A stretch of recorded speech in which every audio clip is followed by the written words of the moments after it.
Olá, meu nome é Paulo Cogos, estou fazendo esse vídeo porque aquele Paranauê do tatuador que foi tatuar o negócio lá na testa do cara continua dando o maior rebuliço na internet. Surgiram vários vídeos de vários youtubers libertários, de direita, de esquerda, e o assunto continua. Então eu quero falar alguma coisa aqui sobre proporcionalidade e anarcocapitalismo, porque as pessoas estão discutindo como você calcula a proporcionalidade. E tem um vídeo do Alexandre Porto, que é um jus-racionalista, dando argumentos baseados na ética argumentativa, que foi o mesmo argumento usado pelo Rafael Lima. E o Rafael chega à conclusão de que o tatuador errou, ele foi desproporcional. Já o Alexandre fica em cima do muro e eu claramente defendo que o tatuador fez muito bem. E ainda errou para menos. Devia ter dado mais tabefe naquele ladrãozinho. Bom, antes disso, enquanto não chegam os espectadores, vamos lá. Isso aqui é Pepe Moreno, vamos lá. Dói, dói, dói, dói saber. Se fosse um empresário e andasse de Ferrari, ela parava pra me ver. Dói, dói, dói, dói saber. Mas sou um simples peão, meu carrinho é de mão. Não sou nada pra você. Beijo pra Ana Hawaj. Essa letra é do peão Reni Santos. Muito boa essa letra aqui. Eu fico impressionado, né? Tem mulher aí saindo com bandido só porque o cara é rico, né?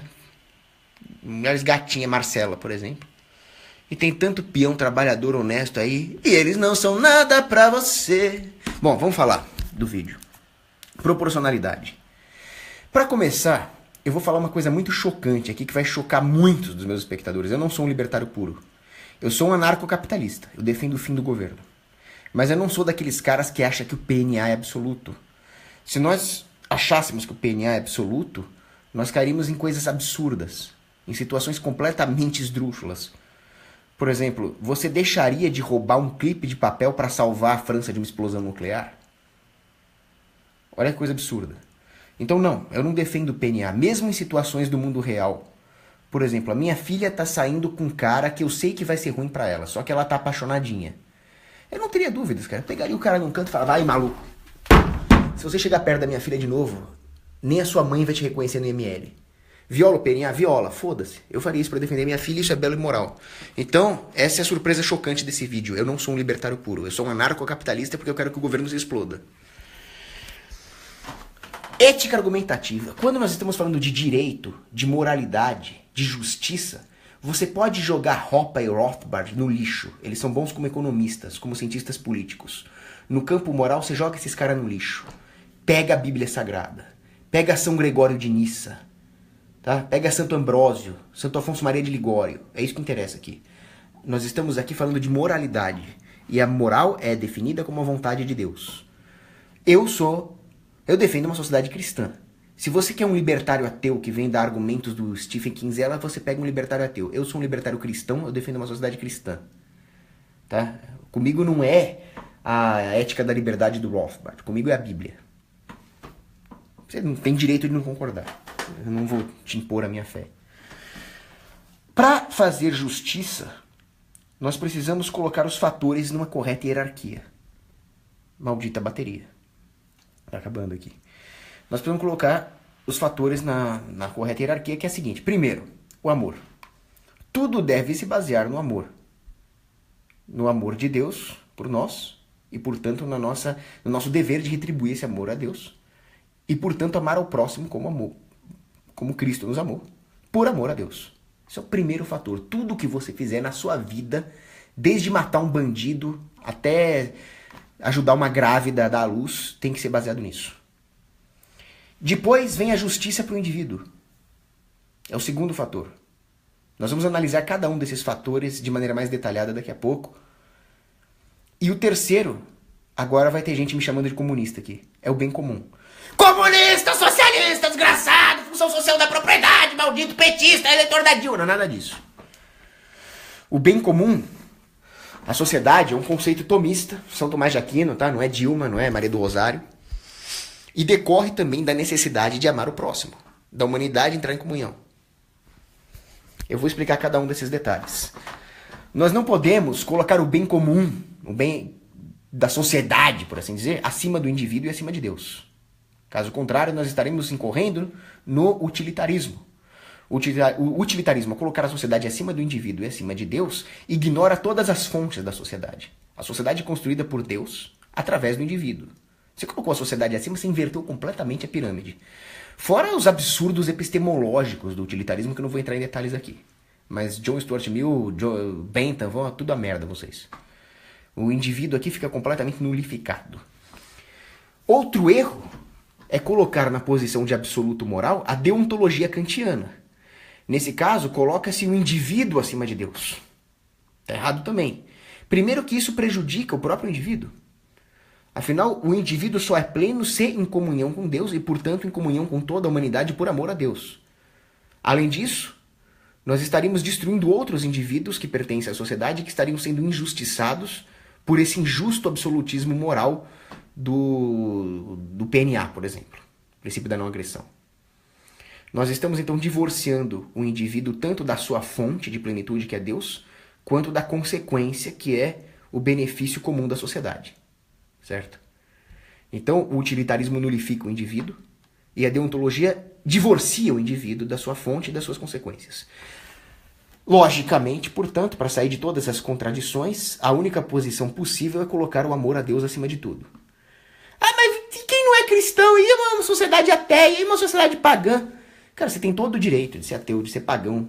Eu amo meus amigos ateus e pagãos, no sentido cristão da palavra ágape, né? Sem viadagem aqui.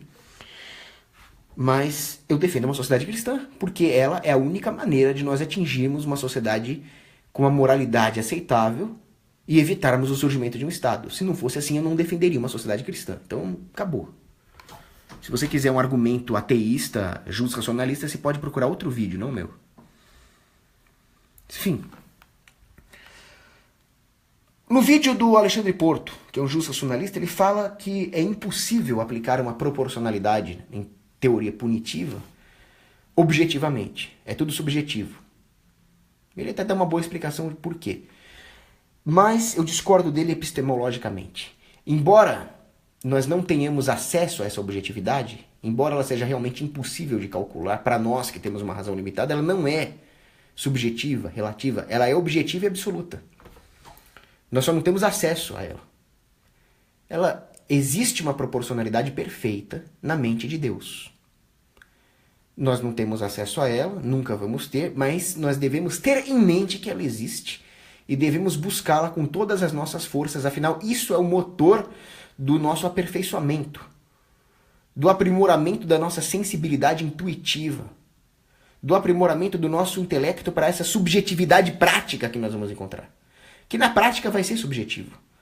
Mas nós temos que usar todos os recursos que nós temos, a fé, a intuição e a razão, para nos aproximar o máximo que der, assintoticamente, dessa objetividade que existe, que é real. Na prática vai ser subjetivo. Mais um motivo para nós aperfeiçoarmos o nosso intelecto.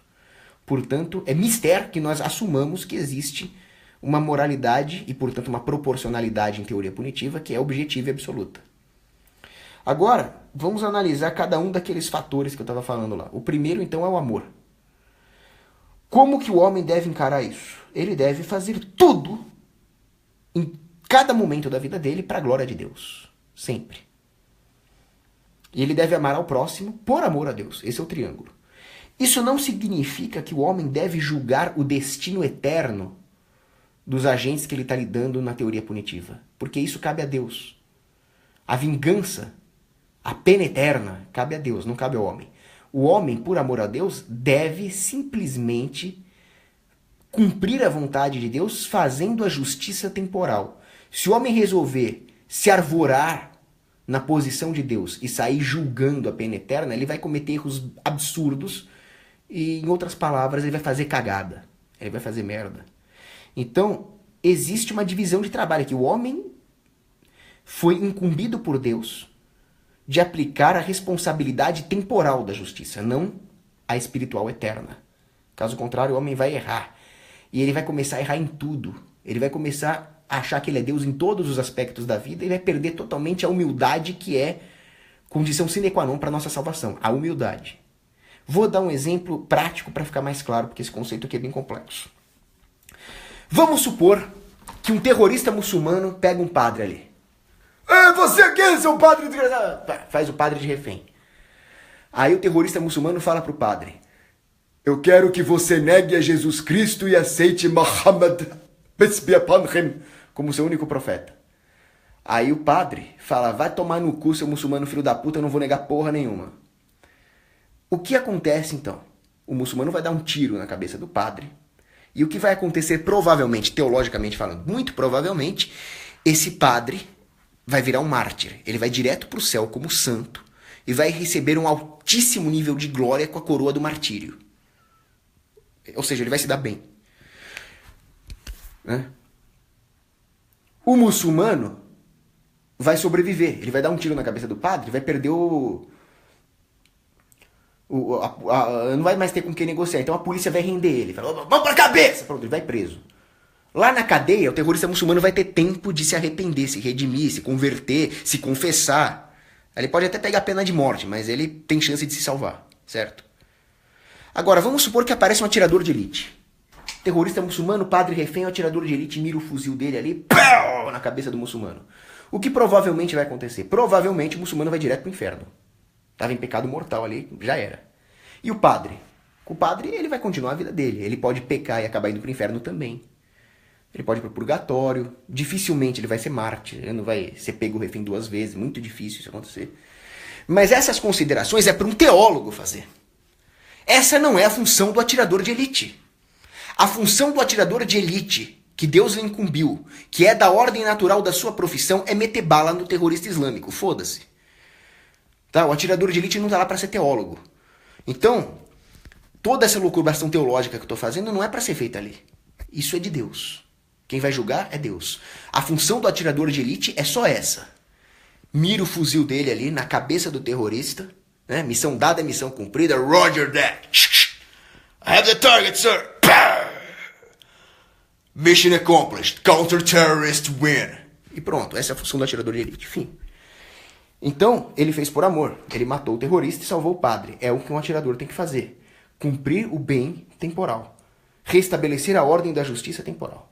E aí nós entramos, então, no segundo fator, que é corolário do primeiro, que é a justiça. O que é justiça? Justiça é dar a cada um aquilo que é devido. Essa é a definição aristotélica de justiça, tá? Em Ética Nicômaco, etc.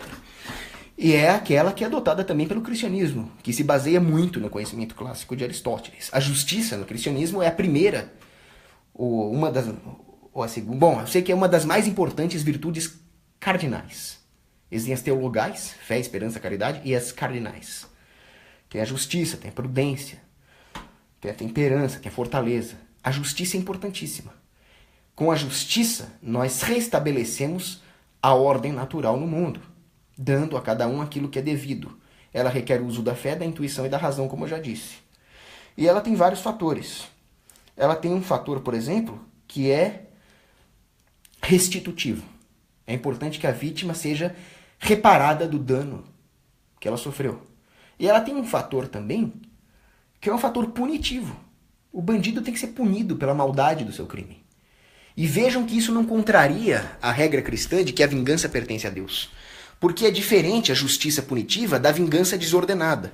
A vingança desordenada seria você querer o mal para alguém para além daquilo que é necessário para restabelecer a ordem de justiça. Então, por exemplo, o cara vem aqui e me dá um soco na barriga. Filha da puta, mano. Vou lá e dou nele também.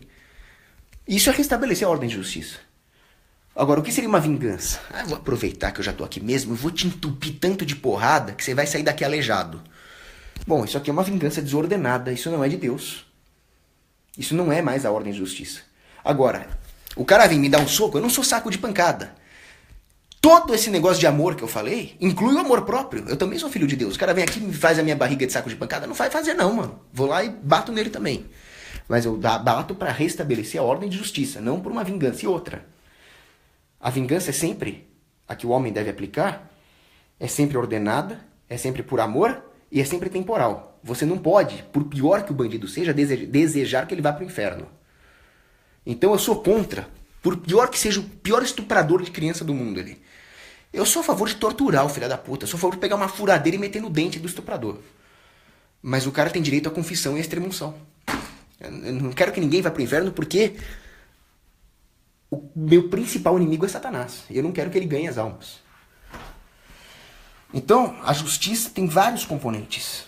Então, quando o cara vem com argumento libertino, ética argumentativa, Stephen Kinsella, o Stoppel, né, o argumento do Stephen Kinsella, ele está jogando fora uma porrada de fatores morais que deviam entrar na equação. Um dos fatores, por exemplo, é a intencionalidade. Qual era a intenção do bandido de cometer o crime? A intenção conta muito no restabelecimento da ordem de justiça. O cara o cara cometeu o crime por pura filha da putagem ou ele tinha algum motivo nobre? Então, por exemplo, aquele exemplo que eu dei no começo. Eu vou lá e encho o maluco de porrada porque ele queria ficar com a minha filha. A minha intenção era simplesmente salvar minha filha. Ou o cara encheu o maluco de porrada porque ele estava com inveja do cara por algum motivo. Esse é um motivo bem mais torpe. Então existe uma torpeza na intenção que deve ser considerada. Outra coisa é a culpa do cara. Por exemplo, eu atropelei um cara na rua. Eu atropelei porque eu estava muito louco. Eu não queria atropelar o cara, mas eu fui um negligente. Eu tava dirigindo perigosamente, eu tava bêbado. Ou eu atropelei o cara porque eu sou um filho da puta e queria matar o cara. Eu sou a favor da pena de morte nos dois casos. Que o cara que é um negligente, eu nem acho que isso aqui é homicídio culposo. O cara que tava dirigindo bêbado, negligente, muito louco. Não é o cara que tomou um bombom de licor. O cara que tava muito louco. Ele tá assumindo todos os riscos. Mas ainda assim, é diferente de um cara que tinha a intenção claríssima de matar o cara. Por alguma vendetta. Então, a culpabilidade, se existe dolo, se não existe dolo, qual é a natureza da culpa do cara, do crime culposo dele, por algum motivo, é negligência, é imperícia, tudo isso tem que ser levado em conta, e isso é só do lado do criminoso. Existem os outros fatores também que é do lado da vítima. Qual é o dano causado? Quais consequências a vítima sofreu? Os danos são reparáveis? Todas essas perguntas têm que ser feitas. E existe também a dignidade da vítima. Sim, isso deve ser levado em conta. É claro que, como na condição de filhos de Deus, nós somos muito parecidos. Então não interessa se o cara é um cientista que está descobrindo a cura da AIDS ou se o cara é um vagabundo. Na condição de pecadores e filhos de Deus, santos e pecadores, nós somos todos muito próximos do nível de vermes. Tanto é que Deus fala vermezinho Jacó na Bíblia, né? Então, se cometer um crime contra o inocente, não importa se o cara é um cientista ou se é um vagabundo. Mas existem coisas que começam a importar. Por exemplo, você cometer um crime contra um sujeito totalmente inocente é diferente de cometer um crime contra um cara que já tinha feito várias merdas no passado. Porque aí há uma diferença palpável de dignidade entre as pessoas. Então, por exemplo, se chegar um cara agora, certo? E cometer um homicídio contra um famoso assaltante, é diferente de cometer um homicídio contra uma mulher grávida que era uma filha e esposa maravilhosa. Então a dignidade da vítima entrou aqui também.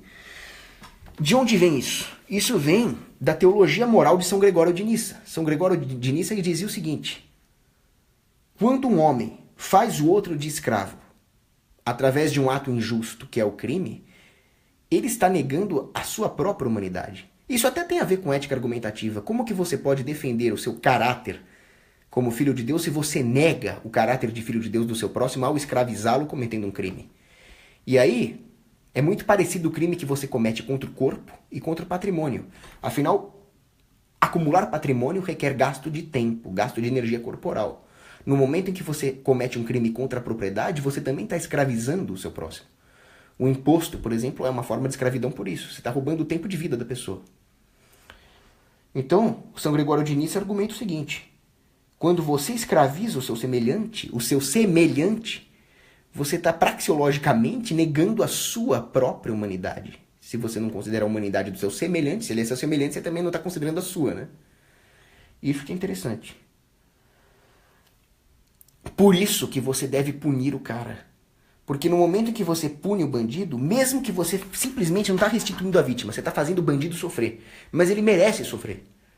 Um bandido merece sofrer, e isso espiritualmente falando, faz bem para ele, porque o pecado que ele comete ao cometer um crime, a natureza desse pecado mortal, é diferente do pecado mortal que ele comete que não é criminoso.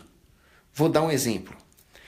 Se eu passo o dia inteiro sem fazer porra nenhuma, me entupindo de comida e fazendo coisa errada ali, sexualmente falando, eu estou prejudicando a mim mesmo, é um pecado mortal. Mas é totalmente diferente de um pecado mortal de um latrocínio, por exemplo.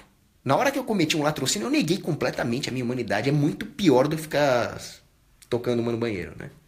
Muito pior. Os dois são pecado mortal, mas você não vai comparar latrocínio com tocar uma asinha no banheiro, né? No caso do latrocínio, eu devo sofrer temporalmente uma punição através da justiça penal.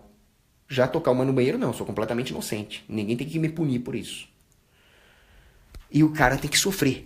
E esse sofrimento vai restaurar a humanidade que ele mesmo negou. E cabe ao criminoso, se ele for um bom cristão, aceitar a punição. Se o cara é um latrocida e quer ser salvo, ele precisa aceitar a punição da tortura e da pena de morte como um latrocida. Por isso que São Dimas foi salvo. Ele era o bom ladrão. Ele falou, eu mereço a punição que eu estou tomando aqui. Já Cristo não, Cristo é inocente. Cristo não falou, não, você não merece a punição, você é um coitadinho, vítima da sociedade. Não, Cristo não falou isso. Cristo consentiu. Sim, você merece ser crucificado. Mas como você admite isso, você está restaurando a sua humanidade e você estará comigo hoje no paraíso. É isso que está implícito na salvação de São Dimas, o bom ladrão, que estava na cruz junto com Cristo. O fator perdão deve entrar também.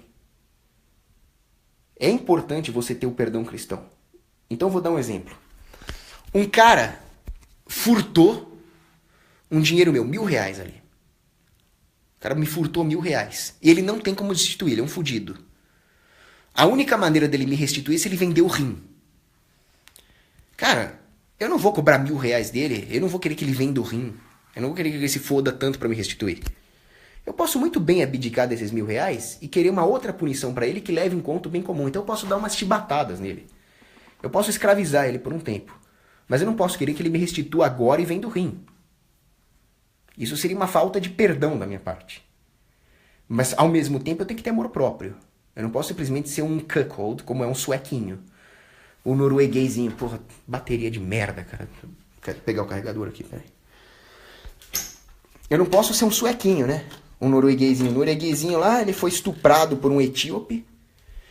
E aí a polícia norueguesa deportou o etíope. Porra, o etíope era tão filho da puta que até os cuckolds dos policiais noruegueses deportaram ele. Aí o cuckoldismo atingiu níveis burlescos, né?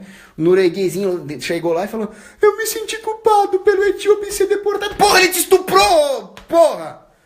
Ô nórdicozinho social-democrata do cacete. Porra. Aí não, cara. Aí o cara perdeu o amor próprio. Aí o cara é um bosta. Você vai ver, o cara não é cristão, meu. Você vai ver, o cara é um militante neo-ateu do Partido Democrata lá. Aqueles que o Breivik matou, sabe? Pô, aí não, cara. Isso não é cristão. Aí, você pensa o seguinte. Quem é que vai aplicar, então, a punição? Fazer o cara sofrer? Santo Agostinho dizia isso. As autoridades constituídas têm o direito de aplicar, de servir de instrumentos da vingança de Deus. É isso que é interessante. Não é que Deus vai se vingar lá no além. A vingança de Deus já pode ser aplicada pelas autoridades constituídas aqui. Infelizmente, muitos cristãos interpretam essa autoridade constituída como sendo o Estado. E Santo Agostinho fala o seguinte, uma autoridade constituída que aplique a pena de morte, por exemplo, ela não está violando o mandamento de não matar. Porque ela é uma autoridade constituída para aplicar a justiça, restabelecer a ordem e tal. Mas, aí que tem que tomar cuidado. Agora eu vou destruir os cristãos estatistas aqui. Os cristãos estatistas vão falar que essa autoridade é o Estado. Porque ele é constituído justamente para aplicar a vingança ordenada. Ele não está assassinando ninguém. O mandamento lá é não assassinar, né? Espera um pouquinho. Como é que a autoridade se constituiu, rapaz? Se a autoridade é constituída porque trata-se de uma autoridade justa, de uma autoridade voluntariamente aceita na sua jurisdição através de um contrato privado, você está falando de uma autoridade de uma elite natural anarcocapitalista. Agora, se a autoridade que você está dizendo que não vai violar o direito de não assassinar se constituiu justamente através da ameaça de assassinato contra inocentes, ela não é ordenada.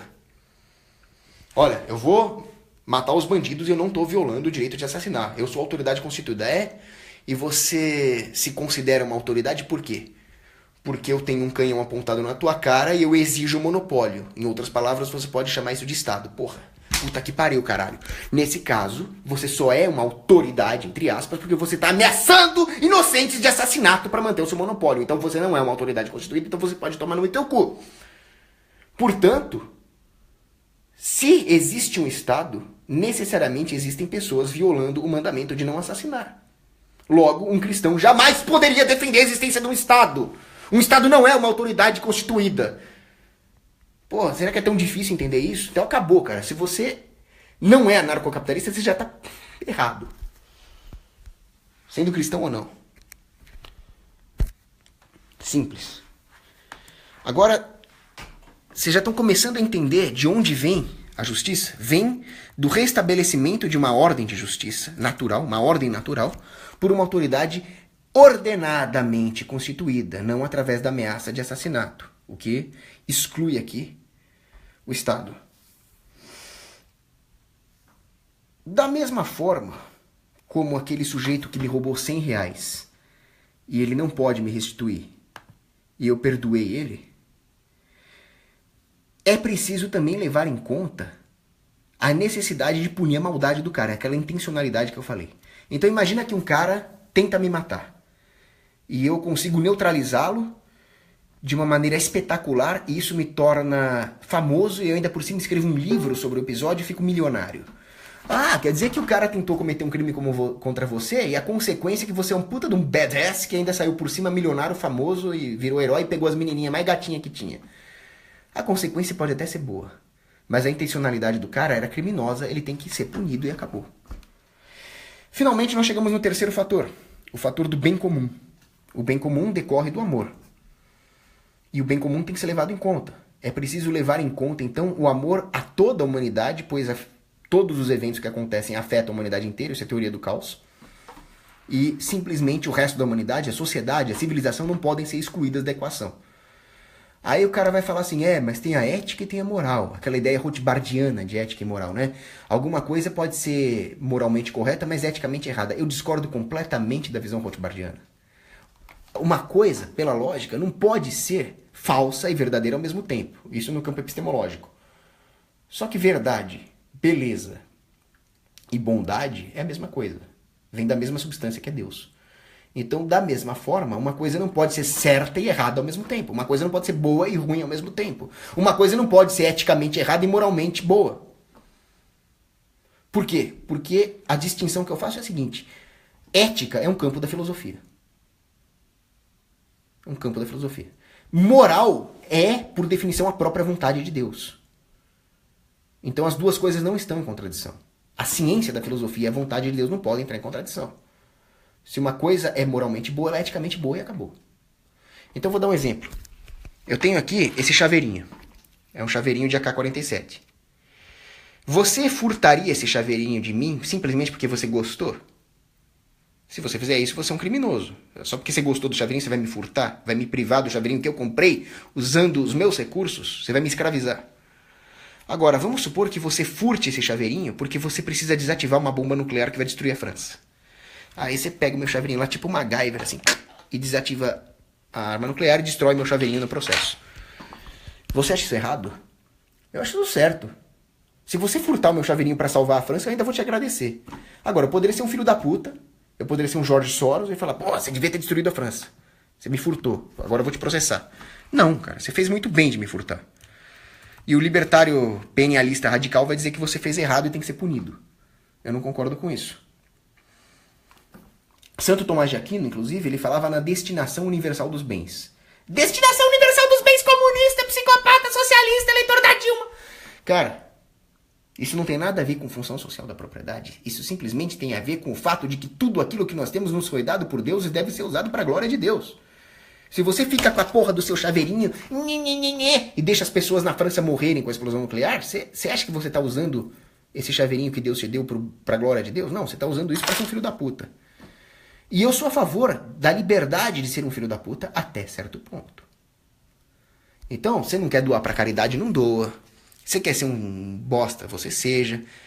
Você quer usar o seu celular, que é um instrumento de Deus, ao invés de fazer um bom vídeo anarcocapitalista, você usa o seu celular para tocar uma zinha no banheiro, você faça isso também. Depois você vai ter que se confessar. Agora, no momento em que, puta que pariu, você vai matar gente, você vai permitir que uma cidade inteira seja destruída porque você é um egoísta, aí eu sou a favor do furto nesse caso. Certo? Na consideração do bem comum, entretanto, é preciso entrar as considerações libertárias e da Escola Austríaca de Economia. Se a propriedade privada, que eu já expliquei aqui que para mim não é absoluta, absoluta é a vontade de Deus, mas se a propriedade privada for relativizada, nós vamos ter problemas seríssimos, como a Escola Austríaca explica muito bem, eu não preciso entrar em detalhes nesse vídeo. Então, quando você furtar o meu chaveirinho para salvar a França, saiba que você está abrindo um terrível precedente contra a propriedade privada e com isso você pode foder a civilização inteira. Então, só em último caso que você vai violar a propriedade privada. A lógica da Escola Austríaca de Economia é uma consideração não é absoluta, mas ela tem um peso gigantesco, mastodôntico, no cálculo moral que você vai ter que fazer. Todas as considerações vão entrar. Inclusive, lembra aquilo que eu falei? Que Deus incumbiu o homem de aplicar o bem temporal, porque se ele for aplicar o espiritual, ele vai errar pra cacete. Ele vai errar pra cacete também se ele começar a relativizar a propriedade privada. A propriedade privada é um excelente parâmetro para economizar informação, tendo em vista a limitação da razão humana. É preciso ter humildade. E diante do fato que é preciso ter humildade, nós temos que ter, na lógica da propriedade privada, que é extremamente racional, não um parâmetro absoluto, mas um parâmetro, uma linha guia, como dizia Herbert Spencer, é preciso ter uma linha guia ética de extremo peso. E a propriedade privada, para mim, é a principal linha guia prática temporal que nós podemos ter para nos ater à vontade de Deus. Sem a propriedade privada, nós não teríamos nem como fazer uma discussão lógica. E se a ética argumentativa servir para alguma coisa, ela serve para isso. E é importante também saber que é preciso garantir algumas certezas para o homem. É preciso eliminar algumas possibilidades de erro.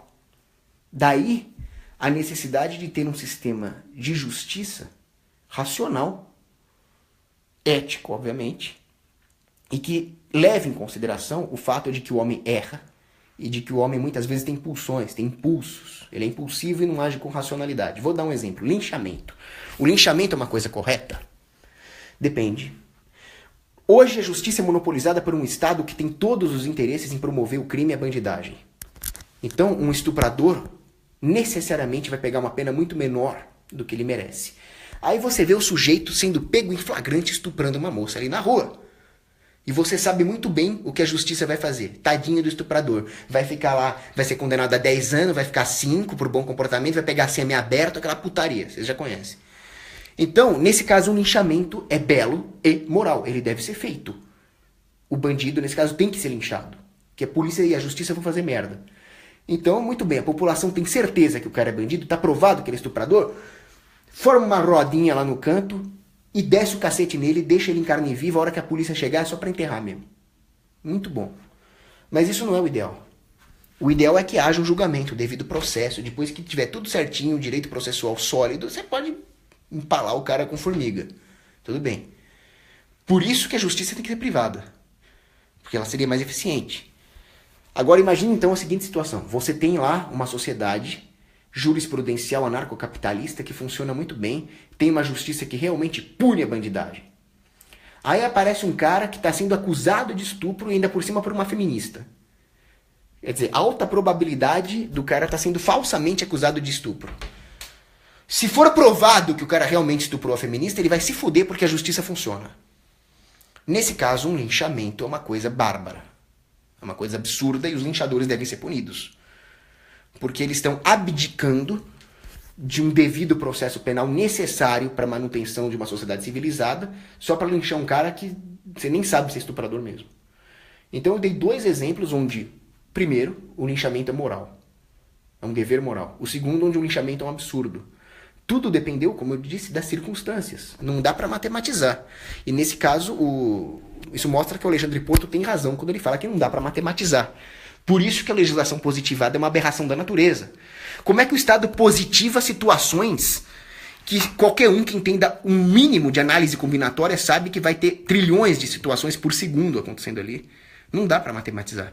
O que dá é para o homem aperfeiçoar o seu intelecto para ter uma consciência moral minimamente aceitável, de forma a fazer um ordenamento da justiça segundo toda a teologia que eu relatei aqui. Agora, lei positivada, vai se fuder, cara.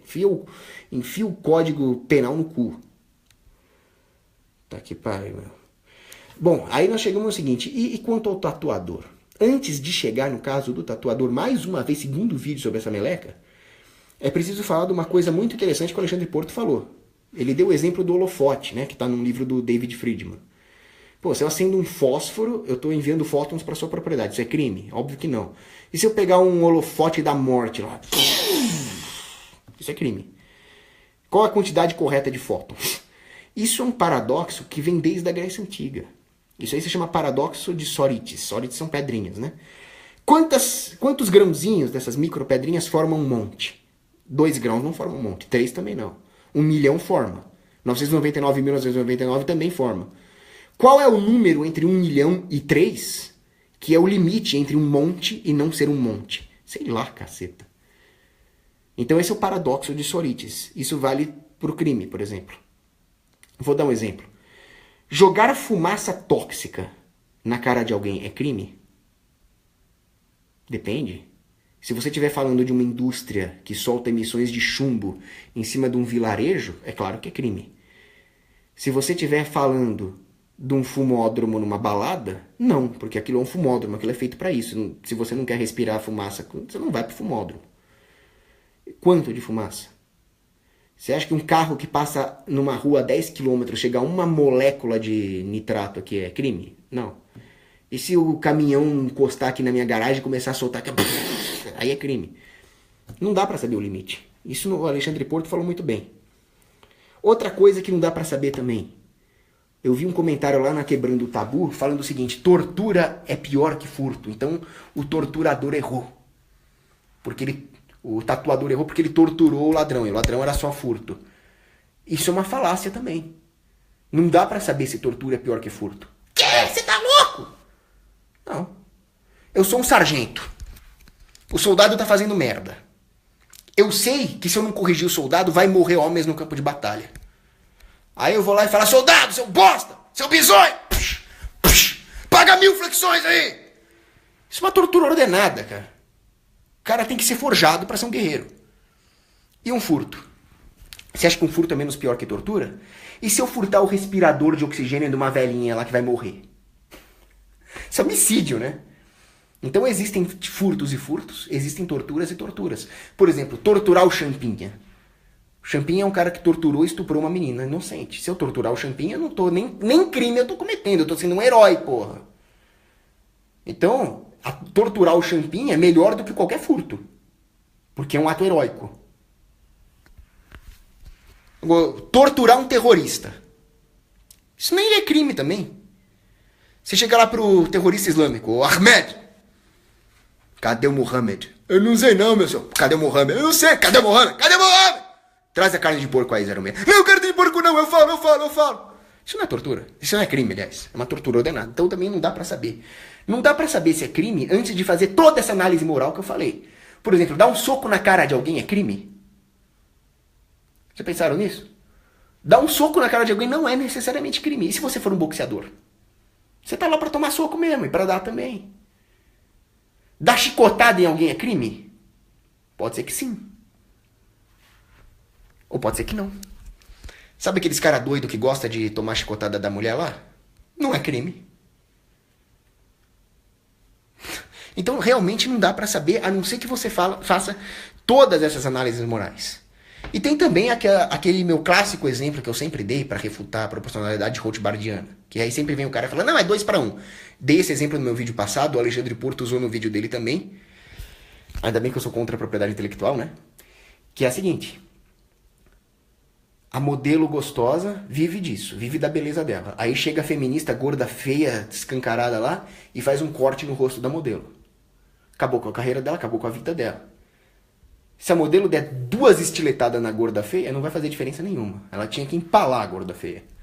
Então isso aqui refuta a proporcionalidade rothbardiana. Bom, Enfim, fiz várias considerações teológicas, refutei vários absurdos em vários campos aí, esquerda, direita, ultralibertários, radicais, penalistas, para finalmente chegar no ponto. E o tatuador? E o cara que tatuou a cabeça do cara ali? As considerações pessoais que eu vou fazer agora, para que nós pelo menos possamos calcular se o cara agiu certo ou errado. Primeiro, nós chegamos num absurdo de punir a vítima, que é o tatuador, que foi agredido pelo bandidinho, e o bandidinho tá solto. Vai se fuder. Mas ele foi punido porque ele passou dos limites. Você não acha que o cara que passa dos limites tem que ser punido? Tem. Mas eu não acho que ele passou dos limites. Primeiro, o trauma que ele causou no bandido, ao fazer a tatuagem dolorida na cabeça dele, vai evitar que ele cometa futuros crimes. E se um dia ele fosse cometer um crime e fosse morto, por exemplo, e no tiroteio uma bala perdida pega numa criancinha? Tudo isso foi evitado. Porque agora eu duvido que esse cara vai assaltar alguém. Segundo, ladrão é ladrão. Então, primeiro, esse tatuador evitou, provavelmente, não dá pra saber, claro, não sou vidente, isso não existe, vidente é tudo picareta, mas talvez ele tenha evitado um crime no futuro. Com bala perdida e o caralho. Segundo, ladrão é ladrão. O cara não é ladrão? Então qual é o problema de chamar ele de ladrão? Ladrão é ladrão. E tem que avisar a sociedade, lembra do bem comum? Que ele é ladrão. E é um vacilão também, fez muito bem. Terceiro, vamos analisar agora aqueles fatores que eu falei. Intencionalidade. A intenção dele era roubar a bicicleta. Não era uma intenção nem um pouco nobre. Culpabilidade. Existia dolo. Um dolo totalmente injustificado que era roubar uma bicicleta. Ele foi roubar a bicicleta para levar a mãe para o hospital? Não. Ele foi roubar a bicicleta porque ele queria a bicicleta por puro consumismo. Né? Dignidade da vítima. Um completo inocente. Nem vou entrar nos méritos se ele era deficiente ou não, que para mim roubar uma pessoa... Mas ele era um inocente. Se ele era deficiente, pior ainda, mas não dá para saber se o ladrão sabia. Mas foda-se. Dano. Você tem um dano econômico, inclusive. A expectativa de ser roubado, de estar inseguro, aumenta a preferência temporal, o que é péssimo para a economia, o que vai matar a gente de fome, caralho. Então ele causa um dano econômico ao criar expectativa de ser roubado, ao criar insegurança. Esse bandidinho tem que se fuder mesmo. Outra, nós estamos esquecendo que qualquer coisa que você aplique contra o tatuador é uma punição contra alguém que estava se defendendo. É diferente de alguém que inicia um crime contra um inocente. Então, mesmo que tortura da tatuagem fosse pior do que furto, você não está comparando um cara que torturou um inocente com alguém que furtou um inocente. Você está comparando um cara que torturou alguém que foi furtar um inocente. É bem diferente. E finalmente existe o deterrence effect, que eu falei. O cara vai ficar de boa de cometer outro crime. Bom, é isso. Vamos ver as perguntas aqui. Sim, o Alexandre Porto fala o seguinte, que como é que seria no anarcocapitalismo? Ele fala que seria um consenso entre as pessoas. Eu discordo do Alexandre Porto. O anarcocapitalismo não seria um consenso entre as pessoas, mas justamente a eterna busca do indivíduo de se livrar da necessidade de ter um consenso, de se blindar. Então seria a tentativa de acabar com a necessidade de um consenso entre as pessoas, o que seria algo parecido com uma democracia, e se livrar dele através da secessão individual. E através da soberania individual fazer contratos de justiça, ou seja, as várias técnicas de aplicação de uma justiça objetiva e universal, seja através de contratos, seja através de uma elite natural que naturalmente se forme, e assim por diante, se livrando de toda a idiosincrasia de massa que existe hoje numa democracia, ou que existiria naturalmente, que talvez tenha sido até o motivo pelo qual o Estado veio a surgir primeiramente. Mas é preciso proteger o indivíduo contra as massas. E com a secessão individual, eles poderiam, então, finalmente, lastreados por essa soberania individual, né, aperfeiçoar a sua consciência moral, entrando em contratos, saindo de contratos, escolhendo uma elite natural, desescolhendo, depondo essa elite natural, e assim, finalmente, o indivíduo vai ser livre para sofrer as consequências das suas escolhas, sejam elas boas ou ruins, e então ir se aperfeiçoando na sua consciência moral até se aproximar, para sempre se aproximando de uma justiça absoluta. Hoje, acontece o contrário. Hoje nós estamos abdicando da nossa consciência moral em favor de uma legislação positivada, a favor de clamor de massa, clamor popular, legislação. São dois argumentos furados. Foda-se a legislação, foda-se o clamor popular, o que importa é a moral objetiva. E sabe qual é a consequência? A consequência é que hoje, se vocês pensarem, tem desproporcionalidade para todo lado. Se você sonega, se você fala mal de político, você se fode muito mais do que... Você nem merecia se foder, você merecia uma medalha, né? Mas hoje, se você comete um crime pequeno, você se fode de maneira desproporcionalmente para mais. Se você comete um crime gravíssimo, estupro, sequestro, latrocínio, terrorismo, você se fode para menos. Por que isso acontece? Porque quando o governo vai foder alguém que cometeu um crime muito grave, e que o certo seria torturar, matar, sempre aparecem os falsos bonzinhos que sacrificam a humanidade inteira, sacrifica o bem comum, sacrifica o amor próprio por um pecado gravíssimo que é o vanitas, vaidade. Ele quer pagar de bonzinho, ele quer pagar de humanitário. Não pode matar o bandidinho. Tem que matar mesmo, caralho. Ao mesmo tempo, esse bonzinho é o primeiro que vai querer torturar e empalar o cara que dirige falando ao celular. Ele dirige falando ao celular, ele vai causar um acidente, tem que punir, tem que arrancar o carro dele, nunca mais vai dirigir, e pagar multa, e fazer trabalho comunitário, e foda-se a empresa dele. Aí ele vai se fuder muito mais do que ele merecia. Por quê? Porque aí toda a avareza acumulada, todas as contradições acumuladas daquela vaidade que você teve quando você mandou soltar o estuprador, você vai descarregar no cara que estava falando ao celular enquanto dirigia, seu filho da puta. Então, esse é o resultado da democracia. A democracia sempre promove os nossos vícios. A vaidade na hora de defender um estuprador, a avareza na hora de punir um coitado que estava falando ao celular ali porque ele estava fechando um negócio na empresa, um negócio importantíssimo. Numa sociedade anarcocapitalista, onde houvesse aperfeiçoamento moral, provavelmente seria o contrário. O maluco atrasou a entrega ali, não faz isso de novo. Mas como cristão, vou te perdoar, tal. Tá falando ao celular enquanto dirige? Toma cuidado aí, cara. Faz uma promessa, igual eu fiz pra Santa Teresinha do Menino Jesus. Eu fiz isso. Eu dirigia falando ao celular aqui. Aí um dia eu quase relei o carro no outro carro. Eu falei, eu vou parar com isso. Fiz uma promessa pra Santa Teresinha do Menino Jesus aqui. Vamos lá. E é isso aí. Mas o bandido, estuprador, assassino, esse ia se ferrar.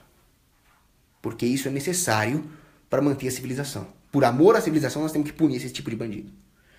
Bom, acho que tá bom por hoje, né? Deixa eu ver as perguntas aqui, mas essa live tá enorme tarde da noite, então eu vou pular muitas perguntas aqui. Abraço aí pro Lucas Rotatori.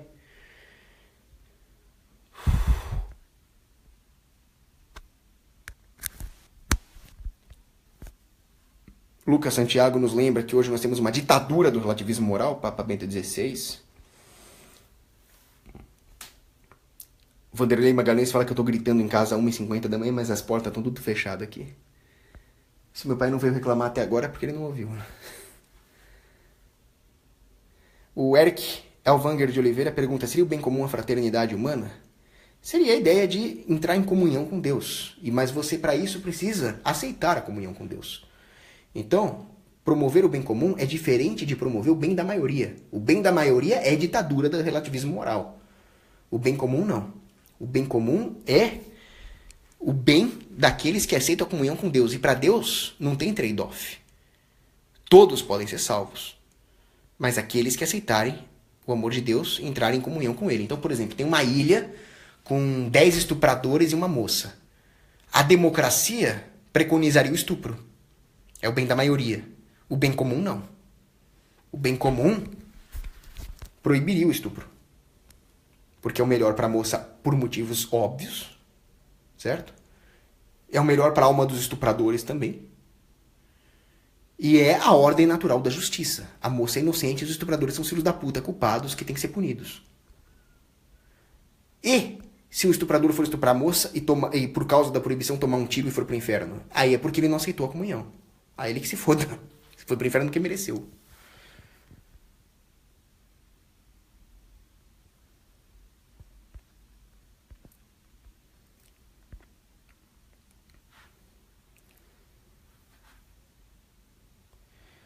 Chá de Chaito, eu não entendi por que você disse que eu me contradisse quando eu defendi a pena de morte. Por favor, explique.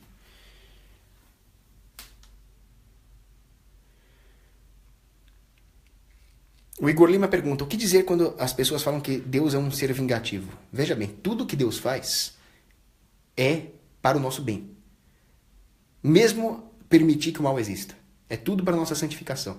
Agora, se você rejeita o amor de Deus, você está rejeitando tudo de bom que vem de Deus, inclusive a sua misericórdia. Então não é vingança de Deus. É você que usou seu livre-arbítrio para rejeitar o amor de Deus. Mas então por que Deus permitiu que eu morresse e fosse para o inferno? Porque Deus conhece o seu coração a ponto de saber que se ele não fizesse isso, você ia continuar em pecado cada vez pior e ia sofrer mais ainda no inferno. Então Deus mata o cara, permite que ele morra, né? E que ele vá para o inferno, antes que ele faça mais besteira e sofra mais ainda no inferno. Então esse é um axioma teológico. Tudo que Deus faz é o melhor para nós. Só que você não pode também rejeitar esse amor de Deus, é aí que você se ferra, né? As leis de Deus não são restrições. Tem gente que fala, Deus é estatista. As leis de Deus não são restrições. Não é te proíbo você de fazer isso porque eu quero. Não. As leis de Deus são cercas de proteção ontológicas. Elas servem para que você alcance a plenitude. E Deus te avisa, não pula essa cerca que você vai rejeitar sua própria essência. Você vai rejeitar o seu próprio ser. Você não vai ser pleno. Aí você vai lá e pula de bobo. A culpa é sua. São cercas de proteção. O Matheus Bostelman pergunta. Eu não sei se eu rio mais. Ô, Matheus, você me desculpa aí, cara, mas eu não sei se eu rio mais do seu sobrenome ou da sua pergunta. O Matheus Bostelman, ele pergunta o seguinte: bater em um cara que dá ideia na tua mina seria vingança desordenada? Depende de como ele deu a ideia, né?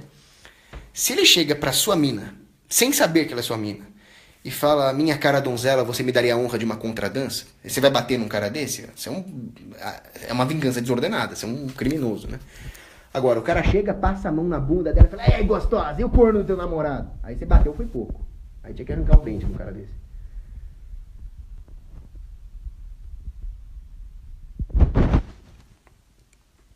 Opa, o Matheus Bostelman lembrou bem. Tem que rebater aquele impostor do Conde.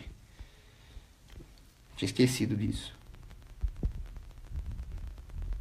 Pois é, o norueguesinho lá que foi estuprado fez Odin sentir desgosto. Imagina, meu, os vikings vendo o que se tornou a Noruega.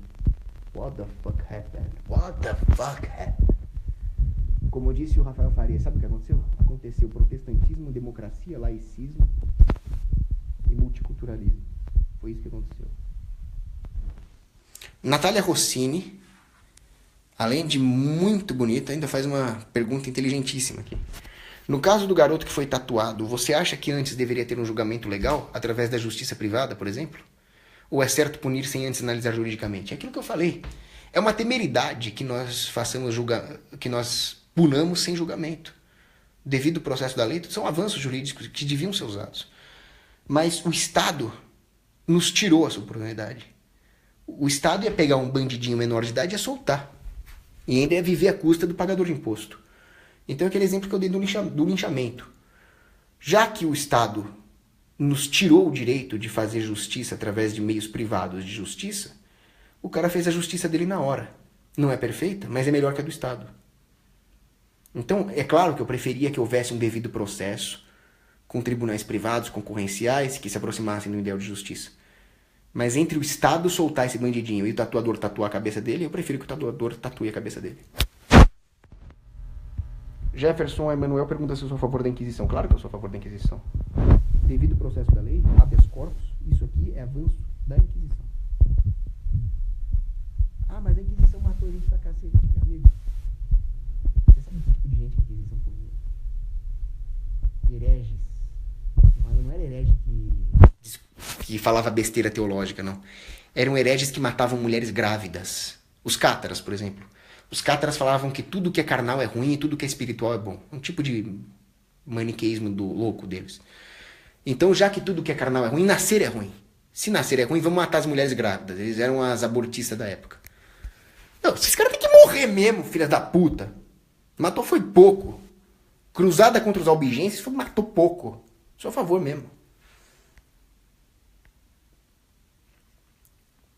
Heitor Emanuel Brás Pereira pede pra eu falar da Reconquista. É um tema muito grande, vou deixar pra uma próxima live, mas bela imoral tirar aqueles muros da Península Ibérica. Tinha que tirar mesmo, porrada neles. Nossa, tem muita pergunta muito boa, mas infelizmente eu tô com sono, então eu vou terminar aqui. Só se tiver alguma pergunta muito curta e muito boa.